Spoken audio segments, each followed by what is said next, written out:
What I'd like for you to do right now, I want you to think about your dream, because I'm in a room full of dreamers. Think about your dream right now. I want you to think about it and envision it. Now, ladies and gentlemen, let me share something with you. I do not believe that any of us have dreams that were not given to us for the purpose of accomplishing those particular dreams. And I want to share something with you that has changed my life. I started out, as was indicated by Jack, very humble beginnings. I don't know what that dream is that you have. I don't care how far-fetched it might appear to be. I don't care how disappointing it might have been as you've been working toward that dream. But here's what I know, that that dream that you're holding in your mind, that it's possible. Let's say that together, please. Say, it's possible. See, sometimes we can't say, I can do that. But what we can say, that it's possible that I can have my dream as we run toward it, as we work on it day in and day out. No one, ladies and gentlemen, could have convinced me when I started out just over 6 years ago, working on my dream. And I want you to think about whatever your dream is, because I was willing to take a chance. And most people won't do that. Most of the people that you talk to try and bring them into the business, these are not risk takers. Most people have done all that they're ever going to do. They raise a family, they earn a living, and then they die. But people who are running toward their dreams, life has a special kind of meaning. And here's what I will share with you, that in the process of working on your dreams, you are going to incur a lot of disappointment, a lot of failure, a lot of pain, a lot of setbacks, a lot of defeats. But in the process of doing that, you will discover some things about yourself that you don't know right now. What you will realize is that you have greatness within you. What you'll realize is that you're more powerful than you can ever begin to imagine. What you will realize is that you are greater than your circumstances, that you don't have to go through life being a victim. As Jack indicated, I was born in Miami, Florida, in an area called Liberty City, in an abandoned building on a hard linoleum floor with my twin brother. We were 6 weeks of age. We were adopted. When I was in 5th grade, I was identified as EMR, labeled educable, mentally retarded, put back from the 5th grade into the 4th grade, and stayed in that category until I got out of high school. I don't have any college training, but I met a high school teacher who one day changed my life. I was waiting on another student, and when he came in, he said to me, "Young man, go to the board and write what I'm about to tell you."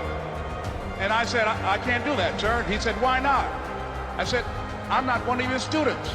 He said, "It doesn't matter, follow my directions now." I said, "I can't do that, sir." He said, "Why not?" I said, "Because I'm educable, mentally retarded." And he came from behind his desk and he looked at me. He said, "Don't ever say that again. Someone's opinion of you does not have to become your reality."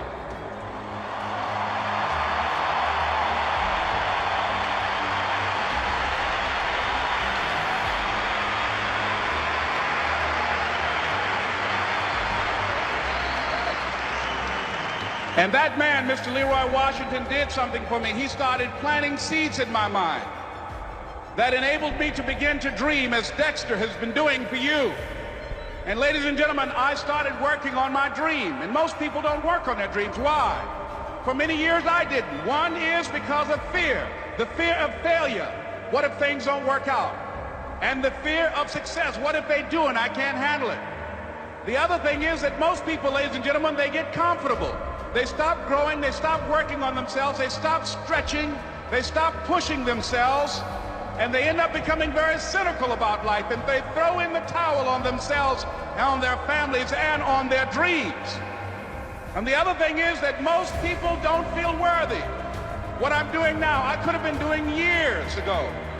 But because I did not have a college education, because I didn't believe in myself, Because I allowed other people's opinion of me to control my destiny, I didn't act on my ideas. So I applaud you for your dreaming, for your running toward your dream. I applaud you for believing in yourself, because that's what life is about, stretching and challenging, looking for ways that you can begin to improve yourself. And ladies and gentlemen, as a result of stretching out, of acting on my dream, and I don't know what that dream is for you, I can tell you that it's possible. No one could have convinced me that after just over 6 years, I would have my own book entitled Live Your Dreams. Just over 6 years, I would have 5 specials on public television.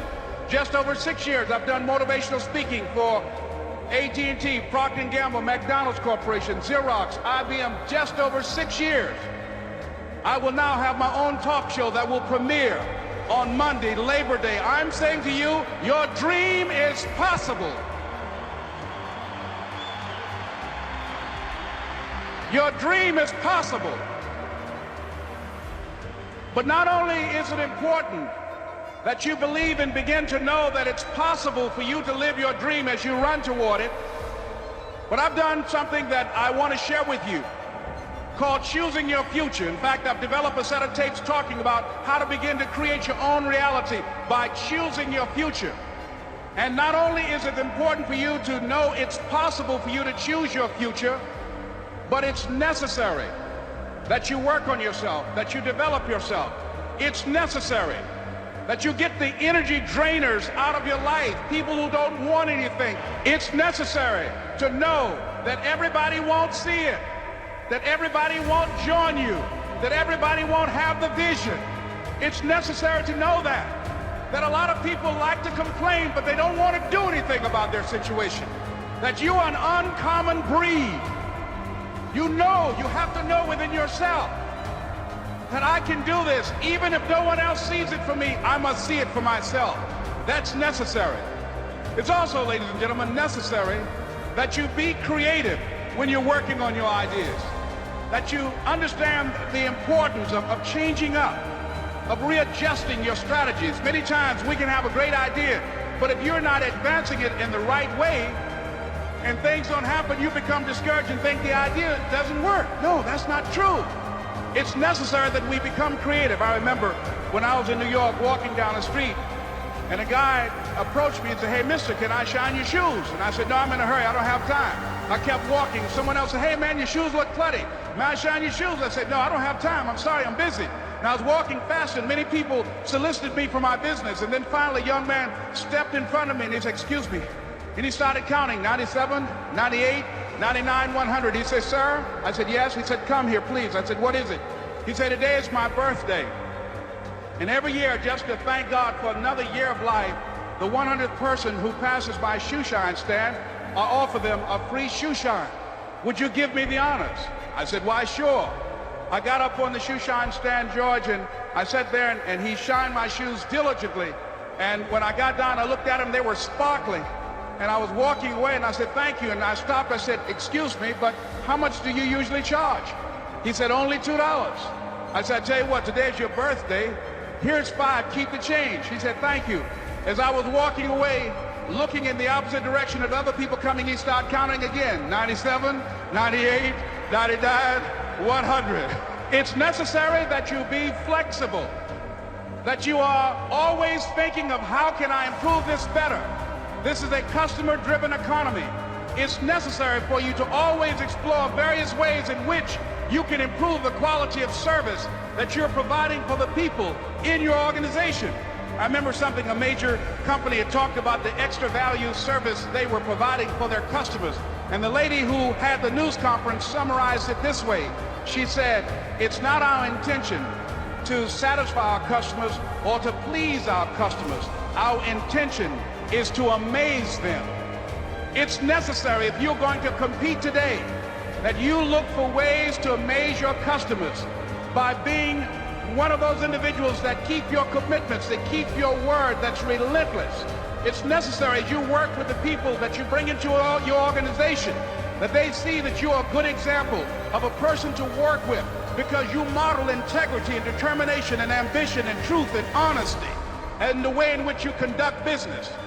The next step is, that is you. That is you. That no one can do it for you but you. And even though you face disappointments, even though you will experience some setbacks, it goes with the territory. You must understand that. I remember I was playing a game with my 9-year-old son, John Leslie, and I beat him 10 straight games in a game called Connect 4. And finally, I said, John Leslie, I'm bored. I don't want to play you anymore. And I got up. I said, I'm ready to go to sleep now. And repeat out to me, please. Let's say this together. It's not over until I win. John Leslie said, no, you can't go now, Dad. I said, why? He said, it's not over until I win. That was his attitude. We sat down and we played several other games. And finally, after the 11th game, John Leslie won, and he got up and he yawned. And he said, I'm ready to go to sleep now. And I'm saying to you, what if all of us took that attitude after we face a rejection and a no, or we have a meeting and no one shows up, or somebody say, you can count on me, and they don't come through? What if we have that kind of attitude? The car's repossessed. Nobody believes in you. You've lost again and again and again. The lights are cut off, but you're still looking at your dream, reviewing it every day, and say to yourself, it's not over until I win.